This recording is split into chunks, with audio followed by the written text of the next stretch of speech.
नमस्कार दोस्तों, आज है 31 मार्च। आज की जो इम्पोर्टेंट करंट अफेयर्स है वो देखते हैं। पहला है म्यांमार को लेकर। तो अभी हमने देखा है कि म्यांमार में अर्थक्वेक आया था। तो पिछले कुछ दिनों से चर्चा चल रही है कि भूकंप म्यांमार और कहाँ पे थाईलैंड वाले एरिया में आया है। भारत ने इसके लिए एक प्रोग्राम भी चलाया है, ये पूछा जा सकता है ऑपरेशन। तो ऑपरेशन कौन सा है? ब्रह्मा है। तो अगर पूछ ले कि भारत ने ऑपरेशन ब्रह्मा कहाँ चलाया है, तो ऑपरेशन ब्रह्मा कहाँ चलाया है? म्यांमार वाले एरिया में जो भूकंप से प्रभावित लोग हैं उन्हें बचाने के लिए, उन्हें मदद के लिए। अब यहाँ पे इस आर्टिकल में दो न्यूज़ हैं, वो हैं एक एनयूजी के बारे में और एक है जुंटा के बारे में। तो इन्हें थोड़ा समझते हैं। तो पहला ग्रुप लिखा है रेबेल एनयूजी। एनयूजी मतलब national unity government, national unity government. दूसरा ग्रुप लिखा है जुंटा। तो हुआ क्या करता था, 2021 तक म्यांमार में से मतलब सरकार हुआ करता था, ऐसे नॉर्मल सरकार होती है। हालांकि उससे पहले भी कुछ वर्ष पहले भी नहीं हुआ करती थी सरकार। वहाँ पे होता क्या है, म्यांमार में एक जुंटा सरकार काम करती है। और जुंटा सरकार कुछ नहीं है, ये सैन्य शासन है। ऐसा समझ सकते हैं जैसे पाकिस्तान में होता है ना, सेम चीज़। पाकिस्तान में सेना कंट्रोल कर लेती है, हालांकि वो कठपुतली टाइप के जो उनका शासन चला देती है सरकार, ये बिल्कुल ही शासन क्या कर लेते हैं, अपने हाथ में ले लेते हैं। तो इसे ही कहा जाता है जुंटा। तो अगर पेपर में आ जाए कि जुंटा क्या है, जुंटा सरकार क्या है, तो हमें क्या नाम बताना है? ये म्यांमार की सैन्य सरकार का ही नाम है जुंटा शासन। और जो एनयूजी हैं ये कौन सपोर्टर होंगे? तो नेशनल यूनिटी गवर्नमेंट मतलब सरकार के सपोर्टर होते हैं। तो 2021 में म्यांमार में जुंटा सरकार दोबारा से उन्होंने अधिकार कर लिया और वहाँ की जो सरकार हुआ करती थी, गवर्नमेंट चुनी हुई लोकतांत्रिक सरकार, उसे क्या कर दिया? हटा दिया। तो 2021 में लोकतांत्रिक सरकार हुआ करती थी, उसे हटा दिया। और ये पार्टी चल रही थी आंग सान सू की के अंतर्गत। तो आंग सान सू की कौन है? आंग सान सू, ये इन्हें शांति का नोबेल पुरस्कार भी मिल चुका है। और ये वहाँ पे क्या है, मतलब नज़रबंद करके इन्होंने रखा है म्यांमार की सेना ने। तो ये हमने देखा कि जुंटा क्या है, ये इंपॉर्टेंट। दूसरा क्या याद रखना है? ऑपरेशन ब्रह्मा। ऑपरेशन ब्रह्मा क्या है? जो भारत सरकार के द्वारा अभी भूकंप पीड़ित लोग हैं जो वहाँ पे, उन्हें मदद के लिए चलाया गया है। अब दूसरा जो न्यूज़ है वो हम देखते हैं चाय को लेकर। तो चाय में भारत जो है वो दूसरा सबसे बड़ा चाय का क्या है, निर्यातक बन गया है। तो इम्पोर्टेंट है, पहला कौन है? तो ये लिस्ट याद कर लेनी। पहला सबसे बड़ा जो निर्यातक है चाय का वो केन्या है। इम्पोर्टेंट है, उत्पादन की बात नहीं कर रहे। जब हम उत्पादन की बात करेंगे तो उत्पादन कौन है? चाइना सबसे बड़ा उत्पादक है। पर जब हम निर्यात एक्सपोर्ट करेंगे तो सबसे बड़ा एक्सपोर्टर कौन है? केन्या। इसके बाद भारत आ गया, ये अपडेट हुई है। श्रीलंका अभी तक दूसरा हुआ करता था, अब श्रीलंका तीसरा हो गया है। तो भारत ने श्रीलंका को पीछे छोड़ दिया है निर्यात में। इसके बाद देखें चाय के बारे में। तो चाय जो हुआ करती है वो जो फैमिली है, पेय पदार्थ है, वो चाय कैमेलिया साइनेंसिस पौधे से बनती है। तो किस पौधा का नाम क्या है? कैमेलिया साइनेंसिस करके ये पौधे का याद रखना। लोकप्रियता, तो पानी जो पीते हैं इसके बाद कोई चीज़ सबसे ज़्यादा जो पेय पदार्थ है वो चाय ही है। उत्पत्ति कहाँ होती है? तो पूछ लेगा अमेरिका में इसका पौधे की उत्पत्ति हुई है या अफ्रीका में? नहीं, चाइना के अंतर्गत जो है चाय की उत्पत्ति मानी जाती है, जो पौधा है। उसके साथ ही भारत का नॉर्थ ईस्ट वाला एरिया और म्यांमार में भी इसकी उत्पत्ति मानी जाती है। अब भारत में वैदिक एज से ही चाय मिलती है। ऐसा नहीं है कि अंग्रेज़ों के समय ही चाय हमारे यहाँ मिली। चाय हमारे यहाँ वैदिक समय से ही मिलती है, लेकिन चाय हम लोग पीते नहीं थे। चाय भारत में पी नहीं जाती थी। हुआ क्या, 1835 में अंग्रेज़ों को चाय से देखा लाभ। अंग्रेज़ों ने सोचा चाय से तो बहुत प्रॉफिट हो रहा है, तो इन्होंने 1835 में भारत के असम और दार्जिलिंग वाला एरिया जो है वहाँ चाय करना स्टार्ट कर दी, असम और दार्जिलिंग। और उसके बाद इन्होंने एक प्रचार अभियान चलाया, चाय प्रचार अभियान, कि चाय पियो ज़्यादा, क्योंकि अंग्रेज़ों को तो फ़ायदा हो रहा है ना। तो चाय प्रचार अभियान चलाया 1835 के बाद, जब उन्होंने चाय करना स्टार्ट। और इसके बाद चाय दुनिया की सबसे बड़ा पेय पदार्थ के रूप में बन गया, क्योंकि हमारा जो भारत है उसमें दिनचर्या का ये हिस्सा बन जाता है। तो ये चीज़ देखी, और उसके लिए अभी दिवस भी घोषित किया गया है 21 मई को। तो ये देखा हमने। अब चाय के बारे में अगर देखें तो चाय के लिए जलवायु कैसी चाहिए होती है। तो अगर हम चाय, इतना हमने ज्योग्राफी में पढ़ा होता है कि जो चाय होती है वो नॉर्थ ईस्ट वाले एरिया में पाई जाती है सबसे ज़्यादा। ऐसा नहीं है कि साउथ में बिल्कुल चाय नहीं होती है, हिमालयी क्षेत्र में बिल्कुल नहीं होती। अमूमन जो ज़्यादा होता है वो किस एरिया में होता है, पश्चिम बंगाल वाले एरिया, असम वाले एरिया। अब अगर हमें जलवायु पूछी जाए तो हम यहाँ की जलवायु को समझकर जलवायु समझ सकते हैं। जैसे कि अब नॉर्थ ईस्ट के एरिया की अगर हम जलवायु देखेंगे तो सबसे पहली चीज़ क्या होती है, यहाँ वर्षा काफ़ी ज़्यादा होती है। वर्षा बरसभरी होती है क्योंकि बंगाल की खाड़ी पास है, तो वर्षा ज़्यादा होती है। तो यही चीज़ है यहाँ पे 150 से लेकर 300 सेंटीमीटर वार्षिक वर्षा होती है, जो पूरे वर्ष समान रूप से होती है।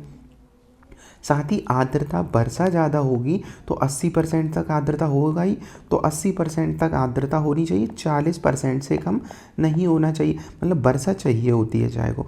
दूसरा है, अब अगर इस मैप को ही हम नज़र मार करें तो ऊपर की तरफ, चूँकि ये इस एरिया में चाय हो रही है यहाँ पे, तो ये एरिया उष्णकटिबंध का ही है और उपोष्णकटिबंध का।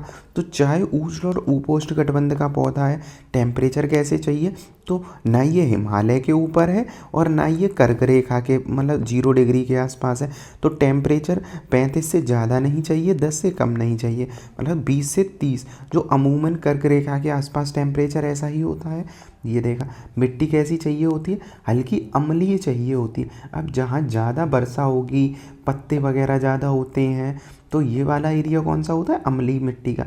तो हल्की अम्लीय और जल निकासी अच्छी हो। पानी की वर्षा ज़्यादा होनी चाहिए पर वर्षा का जल एकत्र नहीं होना चाहिए। साथ ही साथ कैल्शियम रहित हो, तो जल निकासी अच्छी हो, कैल्शियम रहित मिट्टी होनी चाहिए। तुषार नहीं होना चाहिए, क्योंकि तुषार पड़ेगा तो पत्तियां इसकी बहुत सॉफ्ट सी होती हैं पत्तियां, और वो पत्तियां टूट जाएंगी। तो ये देखा हमने। अब चाय के बारे में और देखें तो दार्जिलिंग चाय, शैंपेन चाय की शैंपेन, मतलब जीआई टैग इसे मिला हुआ है। तो शैंपेन ऑफ टी कहा जाता है दार्जिलिंग चाय को, क्योंकि सबसे फेमस चाय है पूरे दुनिया की दार्जिलिंग चाय।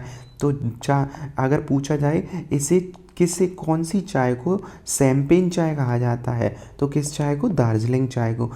और उसके बाद है एक असम चाय होती है, असम टी। ये जो मजबूत, थोड़ी गाढ़ा रंग होता है इसका, पर जो दार्जिलिंग चाय होती है इसकी सुगंध ज़्यादा होती है। तो यहाँ में याद रख लेना, दार्जिलिंग चाय क्यों फेमस है, इसकी सुगंधित ये ज़्यादा है और महंगी तो होगी होगी। अगर इसे हम शैंपेन कह रहे हैं तो महंगी है, क्या होगी, ज़्यादा होगी। दार्जिलिंग चाय, दार्जिलिंग एरिया में ही दार्जिलिंग ग्रीन और वाइट टी भी होती है। मतलब यहाँ पे केवल जो नॉर्मल चाय हम पीते वही नहीं, यहाँ ग्रीन टी, वाइट टी भी होती है। तो ये है। प्रमुख उत्पादन देखें अगर चाय के, तो चाय का सबसे बड़ा उत्पादक हमारा कौन सा एरिया है, असम और पश्चिम बंगाल का एरिया। उसमें भी असम वाला एरिया 55% है, ये याद रखना। दक्षिण में चाय होता है, तो ऐसे यूपीएससी ने पूछ लिया था कि चाय, मतलब हिमाचल प्रदेश में चाय होती है, तो बिल्कुल होती है, पर कभी कभी लगता है कि शायद केवल नॉर्थ ईस्ट में ही होता है। वैसे ये याद रखना है कि दक्षिण में चाय होता है, बिल्कुल तमिलनाडु, केरल, कर्नाटक तीनों एरिया में होता है, पर ये हाँ मात्रा के अनुसार काफ़ी कम होती है, केवल 17% है। वैश्विक में हमने देख ही लिया, भारत उत्पादन और निर्यातक दोनों में क्या है, दूसरा सबसे बड़ा है, और हम उपभोक्ता में भी आ ही जाते हैं। तो दुनिया का दूसरा सबसे बड़ा उत्पादक है, पहला चाइना ही है। तो ये देखा हमने। इसके बाद अगर हम देखें चाय की निर्यात स्थिति, तो 255 मिलियन किलोग्राम जो है, मतलब 255 मिलियन किलोग्राम 10 वर्षों में अधिक हुआ है। सबसे अधिक निर्यात है इस वर्ष 24 में।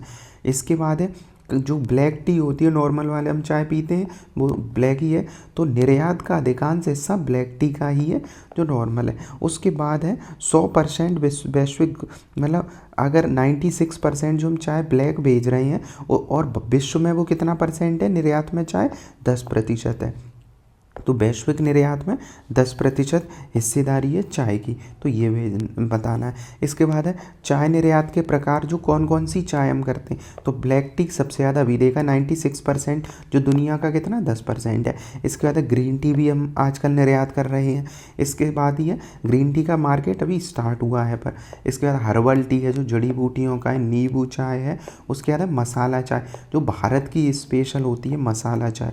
इसमें क्या होता है, चाय के साथ मसाले भी होते हैं, तो मसाला चाय वाला, ये सब फेमस चाय हैं, तो ये वाला है। और एक इसमें जो अभी नहीं है वो याद रखना है, कौन सी है, कांगड़ा चाय। कांगड़ा चाय कहाँ की है, हिमाचल प्रदेश, जो फेमस भी है। तो कौन सी है, कांगड़ा घाटी है ना हिमाचल प्रदेश में, तो कांगड़ा टी, ये नाम याद रखना है। तो ये मसाला चाय में क्या होता है, इसमें चाय नॉर्मली रहेगी पर इसमें इलायची और उसके बाद मतलब भारत का मिक्सर कर दिया जाता है, इलायची अदरक वगैरह, जो नॉर्मल हम लोग तो जानते ही हैं, पर जब विदेशों में जाते हैं तो इसमें ही तुलसी डली होगी, ये सारी चीज़ें, तो उसे मसाला चाय नाम दे देते हैं। तो ये एक नीलगिरी है, नीलगिरी वाली जो चाय है वो खुशबूदार होता है, तो ये देखा हमने। अब वैश्विक निर्यात में हिस्सेदारी अभी हमने देख ही लिया। अब वैश्विक निर्यात में सबसे ज़्यादा कहाँ बेचते हैं हम चाय को, तो यूएई। अब याद कैसे कर लेना, यूएई में भारतीय सबसे ज़्यादा रहते हैं, मतलब यूएई में भारतीय ज़्यादा रहते हैं, तो जहाँ भारतीय रहेंगे वहाँ चाय की मांग भारतीय लोगों के द्वारा ही हो सकती है, ऐसे याद कर लेना है। तो क्या है, यूएई ये वाला एरिया हो गया। यूएई के बाद है इराक, तो यूएई इराक ये वाला, फिर है ईरान, तो इराक और ईरान। अब इराक से ऐसा कोई संबंध नहीं है, ना भारत के लोग यहाँ रहते, पर यहाँ भारत चाय का निर्यात करता है, तो ये देखा हमने। इसके बाद है पश्चिमी एशिया में, इराक में वाले एरिया में काफ़ी ज़्यादा यहाँ पे बढ़ा है, तो ये, तो UAE, Iraq, Russia, America, UK, इन सब देशों में भारत बेचता है। वैश्विक कितना है, ये डाटा थोड़ा याद करना है, वैश्विक 10% है, जो हमने ऊपर देखा भी था। अब चाय बोर्ड के बारे में देखें, तो चाय का बोर्ड कहाँ कब बना होगा, तो 1953 में बना था और 54 में स्थापित हुआ था। चाय अधिनियम 53 में आया था, तो एक तो याद रखना, चाय अधिनियम स्थापित हुआ 54 में। मुख्यालय कहाँ है, कोलकाता में। मुख्यालय कहाँ है, कोलकाता में, क्योंकि जिस एरिया में चाय होगी मुख्यालय उसी एरिया में तो बनाया जाएगा, तो मेन चाय इसी एरिया की है, तो मुख्यालय कोलकाता में बनाएगा। और अंग्रेजों का केंद्र भी हुआ करता था यही एरिया। तो ये अंतर्राष्ट्रीय कार्यालय दुबई में और मॉस्को में, कहाँ पे, रशिया में इसका अंतर्राष्ट्रीय कार्यालय भी है। 32 देश सदस्य हैं भारत द्वारा नियुक्त, तो मतलब सदस्य 32 हैं। तो भारत द्वारा जो चाय बोर्ड में भारतीय चाय बोर्ड है, तो ये मतलब भारतीय चाय बोर्ड का अंतर्राष्ट्रीय कार्यालय भी है, भारत से बाहर भी, तो ये याद कर सकते हैं। कार्य क्या है, भारतीय चाय उद्योग को बढ़ावा देना, उत्पादक बढ़ाना, निर्यातक, ये सारी चीज़ें बढ़ाना। अब इतने पढ़ने के बाद ये आपको एमसीक्यू अटेम्प्ट करना है। इसके बाद अगला जो न्यूज़ है वो है अभ्यास प्रचंड प्रहार के बारे में। तो इसके बारे में क्या है, ये पूछा जा सकता है किस देश के साथ है, तो ये किसी देश के साथ नहीं है, भारत की तीनों सेनाओं का ही ये अभ्यास है, प्रचंड प्रहार। तो ये याद रखना है, प्रचंड प्रहार, तो हमें किस पे प्रहार करना है, याद कर लेना है, चाइना पे प्रहार करना है। वैसे याद कर लेना है, प्रहार किस पे, चाइना पे। तो ये कहाँ हो रहा होगा, तो ये हो रहा है भारत के नॉर्थ ईस्ट वाले एरिया, मतलब अरुणाचल प्रदेश में। तो प्रचंड प्रहार अरुणाचल प्रदेश वाले एरिया में हो रहा है, तीनों सेनाएं इसमें शामिल हैं, उनके बीच समन्वय बना रहे, अगर कभी युद्ध हो कुछ हो तो तीनों सेनाओं के बीच में अरुणाचल प्रदेश में ये हो रहा है। उद्देश्य क्या है, निगरानी, सर्विलेंस बढ़ाना, स्ट्राइकिंग क्षमता, एकदम कभी अटैक हो तो हमारा स्ट्राइक कर सकें, तीनों सेनाओं का एकीकृत किया जा सके। ये पूर्व पृष्ठभूमि देखें, यह अभ्यास पूर्वी प्रहार का अगला चरण है, एक पूर्वी प्रहार चलता है उसी का अगला चरण है प्रचंड प्रहार, तो ये वाली चीज़ हमें देखनी है।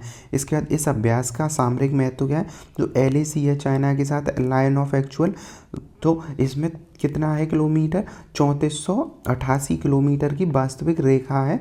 यहाँ पे हमें युद्ध के लिए तैयार रहना है। ऊंचाई वाले एरिया में क्या है कि भारत को ट्रेनिंग कराएंगे तो हमें ऊंचाई वाले एरिया में युद्ध अभ्यास हो सकेगा। संवेदनशील एरिया है, क्योंकि अरुणाचल प्रदेश में एरिया में चाइना कई सारी गतिविधियां करता रहता है। जैसे आए दिन हम समझते हैं, सुनते हैं कि न्यूज़ में कि अरुणाचल प्रदेश का नाम चेंज कर दिया, किसी ज़िले का नाम चाइना ने बदल दिया, चूँकि ये संवेदनशील एरिया चाइना का कहना है ये उसके अंतर्गत आता है। तो यहाँ पे हमें निगरानी, ड्रोन, ये सारी चीज़ें बढ़ावा देना है। अब ये इससे संबंधित क्या है, क्वेश्चन अटैम्प्ट करना है। अगला है सफ़ेद सार्क के बारे में। हमने पिछले महीने शायद व्हेल के बारे में पढ़ा था। तो व्हेल के बारे में एक न्यूज़ आई थी कि जो व्हेल था ना उसने इंसान को निगल लिया था। फिर हमने देखा था वो उनका जो एपिग्लॉटिस जो गले की नली होती है वो पतली होती है। तो ज़्यादातर का कुछ व्हेलें होती हैं जो मनुष्य को निगल सकती, ज़्यादातर नहीं। अब आज क्या है, सफ़ेद शार्क के बारे में है। तो सफ़ेद शार्क का तो 20 वर्षों में दक्षिण अफ्रीका में 20 वर्षों में अध्ययन चला है। उसमें बताया गया कि वाइट शार्क कौन सी है, ग्रेट वाइट शार्क। केवल ये शार्क ही नहीं है, ग्रेट वाइट शार्क है, मतलब कई सारी कैटेगरी होती हैं। तो इनकी संख्या में काफ़ी गिरावट आई है। तो महान सफ़ेद शार्क के बारे में देखो तो इनका जो वैज्ञानिक नाम है वो कारकाड्रॉन कैरकेस करके है। तो कार बार बार आएगा, वैसे याद कर सकते हैं। जो शार्क है उनका नाम क्या है, कार करके। ये दुनिया की सबसे बड़ी ज्ञात शिकारी हैं, नाम ही है ना महान, तो सबसे बड़ी ज्ञात शिकारी हैं। और ये वनरेबल में आ जाते हैं, संकटग्रस्त में। वितरण कहाँ है, तो समशीतोष्ण वाले एरिया में ये ज़्यादा पाई जाती हैं। समशीतोष्ण मतलब 0 डिग्री के आसपास ये नहीं ज़्यादा मिलेंगे। कहाँ मिलेंगे, ऊपर वाले उच्च अक्षांशों की तरफ। तो समशीतोष्ण वाले एरिया में पाए जाते हैं। अमेरिका हुआ, दक्षिण अफ्रीका हुआ, ऑस्ट्रेलिया, जापान वाले एरिया में। अब ये कुछ उष्णकटिबंधीय क्षेत्रों में प्रवास करती हैं, लेकिन भोजन के लिए समशीतोष्ण क्षेत्र में ही लौट जाते हैं। तो ज़्यादातर कहाँ है, समशीतोष्ण से इनका लेना देना होता है। ट्रॉपिकल में कुछ समय के लिए प्रवास कर जाते हैं ये। उसके बाद है ये क्या होता है, रीजनल इंडोथर्मी होते हैं, मतलब गर्म रक्त वाले होते हैं। तो गर्म रक्त वालों का क्या मतलब होता है, एक तो होता है कोल्ड ब्लडेड, एक होता है हॉट ब्लडेड वाला है। जो गर्म वाले होते हैं, गर्म वाले अपने शरीर के टेम्परेचर को मेंटेन कर लेते हैं। तो ये इनमें दांत होते हैं, तो ये वाले एरिया इन्हें के याद रखना है। और उसके बाद है 100 लीटर पानी में 1 बूंद खून की भी ये सूंघ सकते हैं। तो इनके सूंघने की बहुत ज़्यादा उच्च होती है। और 2 मील स्थित सील की उपस्थिति का पता लगा सकते हैं। सील अगर कहीं है, जो सील होती है उसका। और इसी चक्कर में कई बार जो डाइवर होते हैं, जो पानी में कूदते हैं इंसान, उनको ये सील समझ लेते हैं और कई बार इस वजह से हमला कर देते हैं। तो वैसे इंसानों पर शार्क भी हमला नहीं करता, वो मूवी में दिखा देते हैं हमला करते हैं, पर शार्क भी इंसान पे हमला नहीं करता।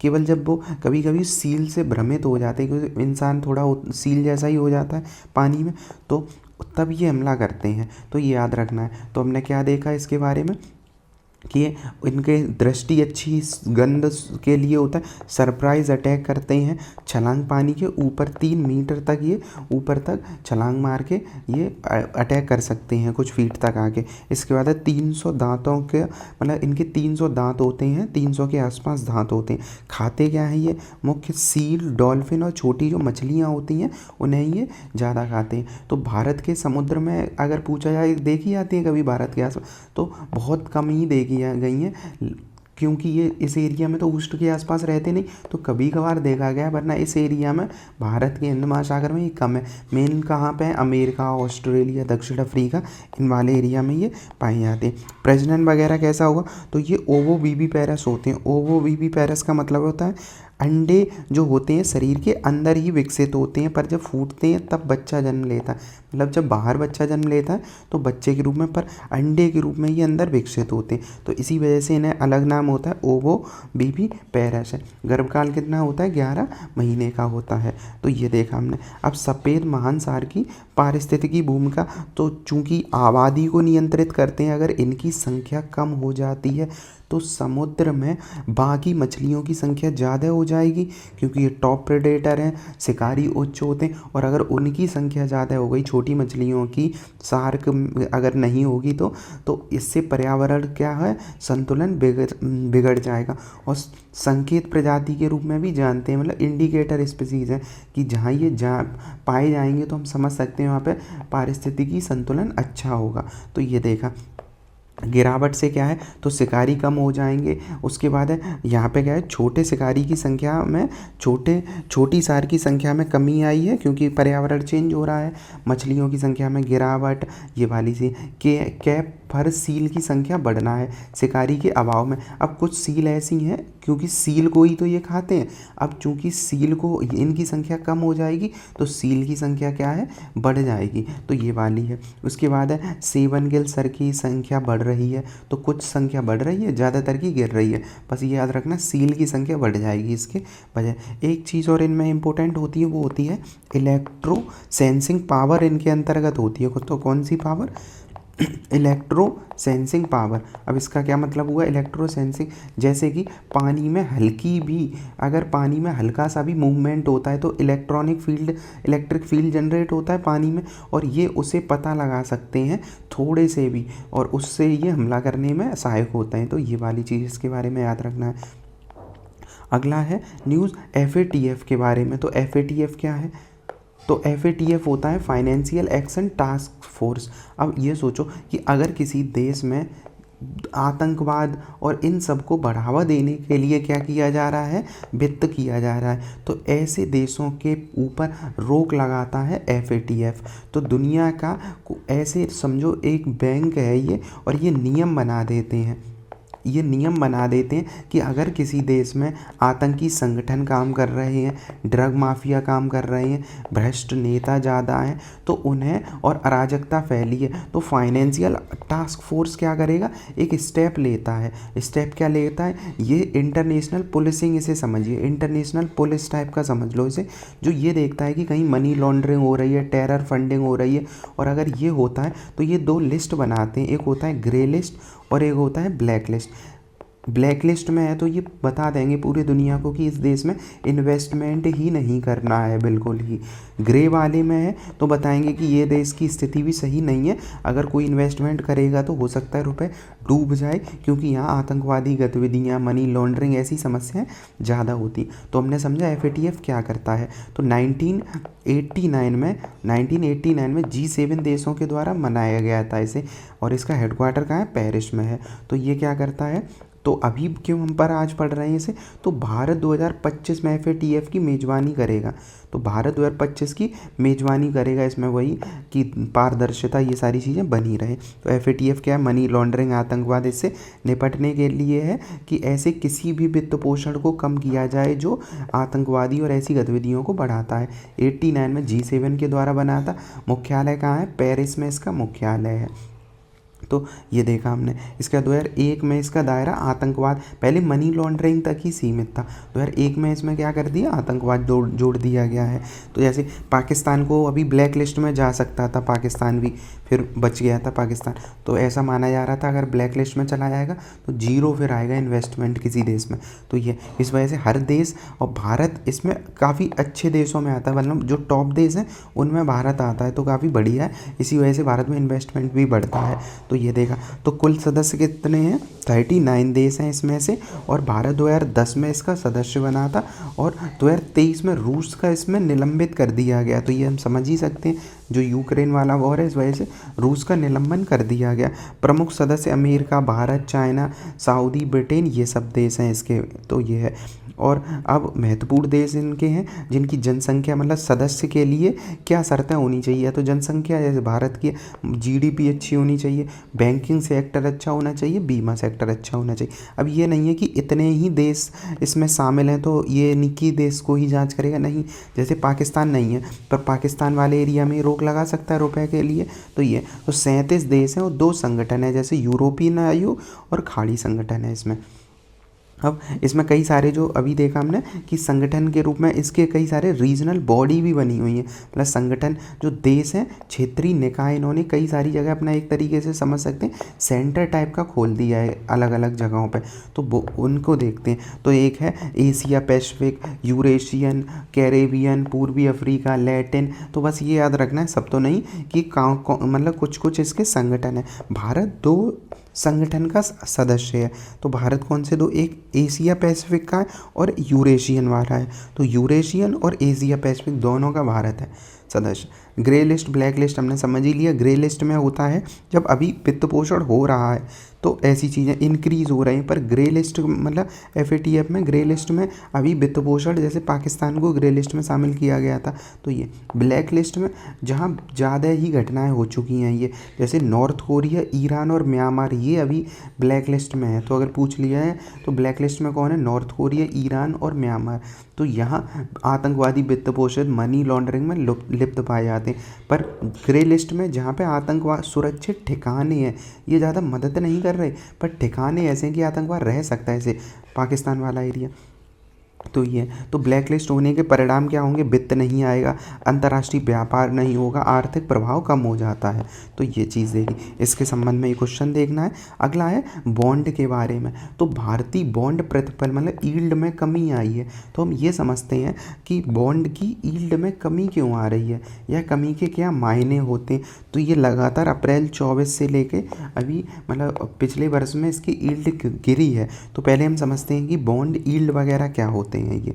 तो सबसे पहले बॉन्ड क्या होता है? तो एक पेपर है, पेपर की फॉर्म होती है बॉन्ड की। तो बॉन्ड अगर किसी देश को दे, मतलब एक सरकार है, मान लो सरकार ने कागज़ का पत्र जारी किया कि 10 साल के लिए रख लो अपने पास और हम क्या करेंगे, इस पर इंटरेस्ट दे देंगे। तो मान लो अब इंसान को क्या फ़ायदा है कि सरकार का बॉन्ड खरीद लिया लोगों ने, अब सरकार को क्या है, रुपए मिल गए, लोगों को क्या है, ब्याज मिलती रहेगी।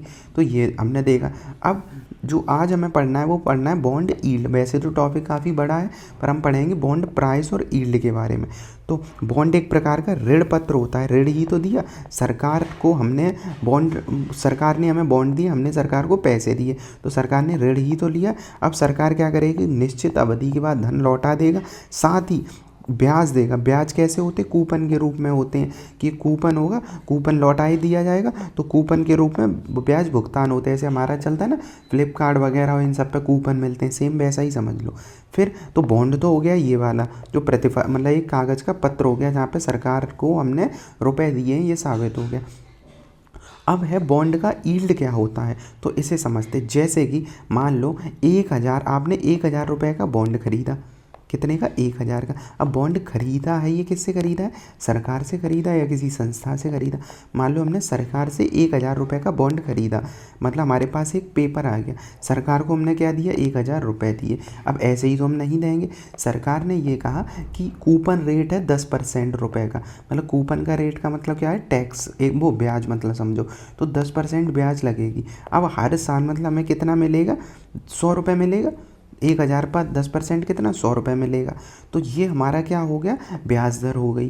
तो ये होती है यील्ड। अब सोचो कि ब्याज दर बढ़ जाए, ब्याज दर बढ़ जाए, बाजार में ब्याज दर बढ़ जाए और नए बॉन्ड, अब मान लो अभी 10% ब्याज सरकार दे रही थी और अब ब्याज सरकार ने देना स्टार्ट कर दिया 12%, मतलब अब हमें कितना साल में मिला करेगा?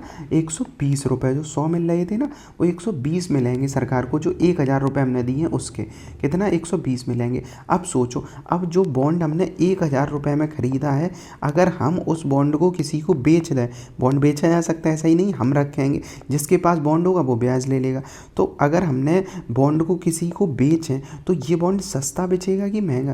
क्योंकि सोचो, हमने बॉन्ड 1000 रुपये में ख़रीदा और हम उसे कहेंगे 1050 में देंगे, इंसान तुरंत खरीद लेगा, क्योंकि वो देखेगा हर साल तो हमें 120 मिल ही रहे हैं ना।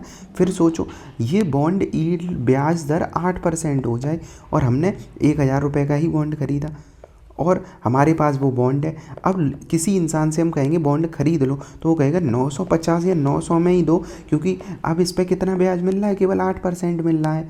तो ये समझ में आया? थोड़ा क्या है, जो ब्याज दर होता है वो डिसाइड करता है कि बॉन्ड का प्राइस कम होगा कि ज़्यादा होगा। तो यही चीज़ है। तो बॉन्ड प्रतिफल मतलब जो ब्याज है, तो वार्षिक कूपन के रूप में दिया जाता है। तो ये हमने देखा। अब इसको थोड़ा समझते हैं। बॉन्ड की कीमतें बढ़ेंगी तो प्रतिफल कम होता है। जैसे कि जब बॉन्ड की मांग बढ़ती है तो उसकी कीमत भी बढ़ती है। अगर बॉन्ड की मांग बढ़ेगी, जैसे ज़्यादा लोग अब कहेंगे हमें बॉन्ड चाहिए 1000 रुपये वाला, तो अगर इसकी मांग बढ़ेगी तो बॉन्ड की मांग बढ़ेगी तो कीमत भी तो बढ़ेगी। इंसान 1000 वाला 1050 में देगा, 60 में देगा, 70 में देगा, क्योंकि लोग खरीद रहे हैं उसे। पर प्रतिफल भी तो घट रहा है, प्रतिफल मतलब जो बॉन्ड की यील्ड है, प्राइस तो बढ़ रहा है बॉन्ड का, मतलब बॉन्ड जो हमने खरीदा था वो प्राइस बढ़ रहा है, पर यील्ड मतलब जो ब्याज दर है वो कम हो रही। क्यों? ब्याज दर मतलब जो फ़ायदा है बॉन्ड का, जो यील्ड का मतलब फ़ायदा है वो कम हो रहा है। क्यों? क्योंकि अगर हम 1070 में उसे खरीदेंगे तो फ़ायदा तो हमें मतलब ब्याज तो केवल 120 ही मिलना है, 120, और जिसने 1000 में खरीदा था उसे 120 मिलना था। मतलब जब प्राइस कम होता है तो ब्याज दर कैसी ज़्यादा दिखेगी, और जब प्राइस ज़्यादा होगा बॉन्ड का तो ब्याज दर हमें कम दिखती है। तो ये चीज़ें बस हमें इसमें समझनी थी। जब बॉन्ड की मांग घटती है तो कीमत, अब सोचो बॉन्ड कोई ले ही नहीं रहा है बॉन्ड, तो सरकार क्या करेगी? सरकार ज़्यादा ब्याज दर देगी, सरकार कहेगी 12 नहीं 15% ले लो रुपये ब्याज पर हमसे बॉन्ड खरीद लो। तो जब बॉन्ड की मांग घटती है तो कीमत घटती, कोई उसे खरीदेगा ही नहीं, तो प्रतिफल भी क्या होता है? बढ़ता है। तो उच्च बॉन्ड की प्रतिफल और उच्च बॉन्ड अगर ज़्यादा है तो ज़्यादा अच्छा रहेगा। अब इसके संबंध में ये क्वेश्चन अटेम्प्ट करना है। तो ये हमने देखा 31 मार्च का जो भी करेंट अफेयर्स था।